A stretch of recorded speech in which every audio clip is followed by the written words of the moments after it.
Sa inyong lahat, ako po pala si Mary Antoinette Kaputulan at ako ang huling tagapag-ulat sa pangkat 3. Ang naatasan sa aking iuulat ko ay ang pamantayan ng kalidad ng pagsasalin na may katumpakan, kabuluhan at bisa sa target na mambabasa. Tula.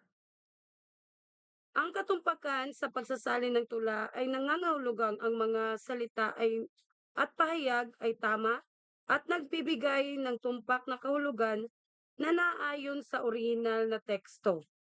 Ang mga simbolo, metafora, at iba pang literary devices ay dapat na maayos na maisalin. Halimbawa, ang paggamit ng mga karaniwang simbolo sa isang tula tulad ng rosas na maaaring sumisimbolo sa pag-ibig.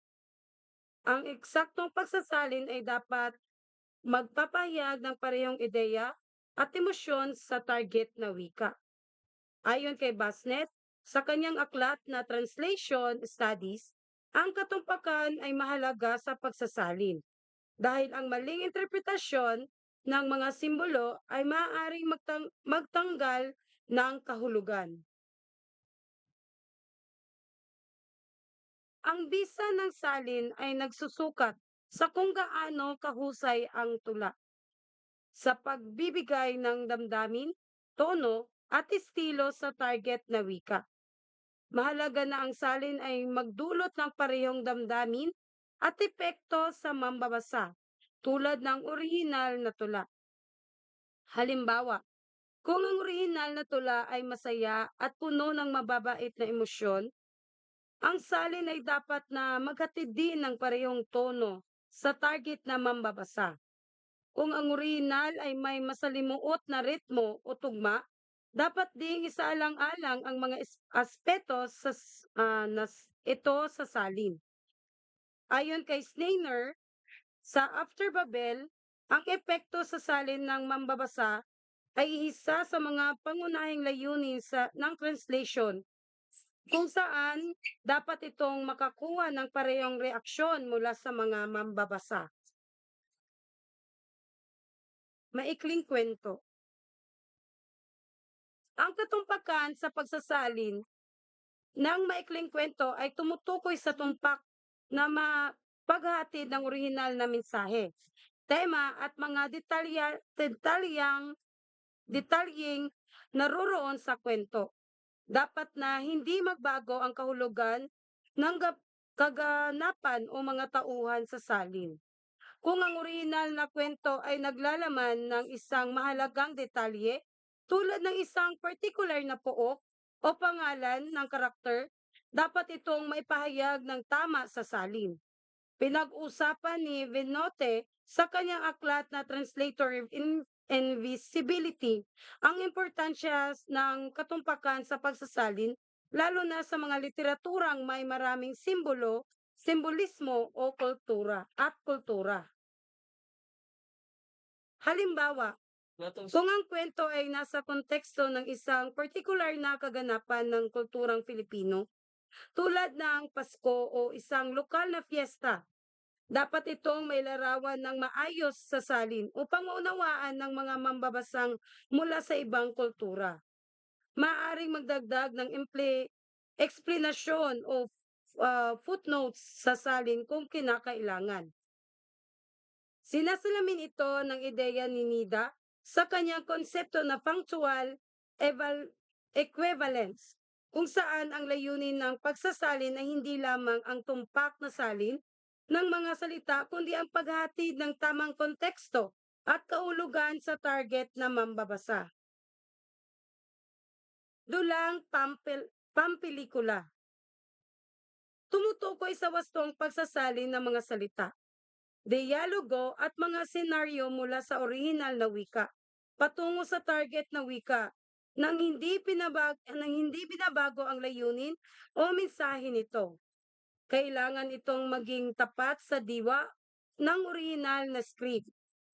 Sa isang eksena kung saan maaaring magkaroon ng dialogo na naglalaman ng idioma o lokal na ekspresyon, ang tagasalin ay dapat na makahanap ng katumbas na idioma sa target na wika na nagbibigay ng parehong kahulugan. Halimbawa, kung ang orihinal na dialogo ay tama na ang iyong sinasabi, maaaring isalin ito sa "That's enough of what you're saying" na nagbibigay ng parehong konteksto. Kung sa isang pelikulan ay may mga lokal na pahayag na nakaugnay sa mga isang tradisyon o kultura, mahalaga na isalin ito sa paraang maintindihan at makaalam sa mga manonood.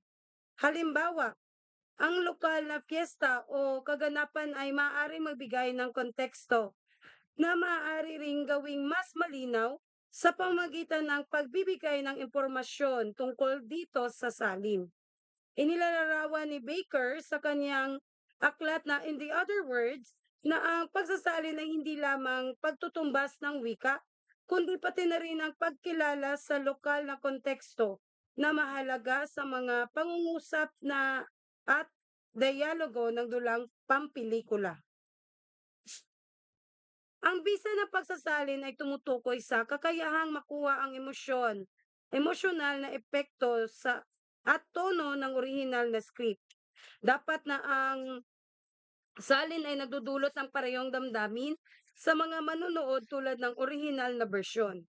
Halimbawa, sa isang dramang eksenas na puno ng tensyon, ang salin ay dapat gumamit din ng tamang mga salita na nagdadala ng parehong damdamin na pagkabalisa kung saan naiiwan sa mga manunood.